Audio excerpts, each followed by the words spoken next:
The subject was strapped into the chair. They had no idea, for their consciousness was in another realm, far from this one. The specialist was ready to invade the capsule. A long metal rod was pulled out from the drawer. It had an metallic blue sheen.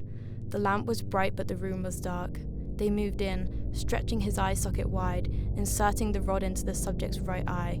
It punctured the prefrontal cortex. The subject's hands felt tamed and relaxed. Information had been purged from the subject's biocomputer because unfamiliarity is the shit stain that clings onto the arsehole of the masses. It is what separates the brave from the weak.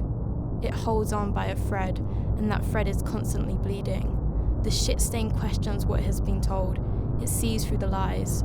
Those who choose not to sink in the abundant quicksand, that is the regime. It is the heart of the machine that recycles flesh. It vomits onto a conveyor belt. Forgive them, for they do not understand the one true meaning. The only right interpretation of life and death, the past experiences they have had which shape their natural world differ from mine. Therefore I will bury them alive. They will burn the skin. We will burn the skin. The wounds will show discipline that was never justified. Your hand will lay hold on all of your enemies. Your right hand will seize your foes. When you appear for battle, you will burn them in a blazing furnace. The Lord will swallow them up in his wrath. His fire will consume them. You will destroy their descendants from the earth. Forgive. They are made of meat. They are conscious, breathing, thinking meat. It holds a certain sheen. It had rounded edges. It was a project worked on by the Manhattan. A treacherous plot against their own kind. The goal was to make their skulls decay by the thousands.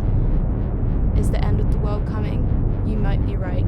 It would explain why there's 5 over the horizon. The fire burns brighter than 1,000 stars, but if the projectiles of Enola don't split our particles, the maggots will eat through our corneas.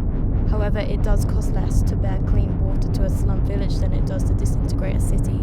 Yet at this point they have dug a hole that is too deep to climb out, and the land of Providence was torched to the ground. The bodies were stacked high. Heads were used as ornaments, and every shred of moral or ethics was scraped from the bottom of a filthy jar and tossed in a polluted river. The attempt to escape the asylum would be instant suicide, because when you least expect it, you are not alone. Never, not for a second, believe that you hold the truth. Once you accept it, you will question how you got there, how long you have been waiting in the dark and dingy room, anxiously waiting to be lobotomized. You are the destroyer of worlds, you are the life fucker. You fuck the radiant imaginations of the younger souls.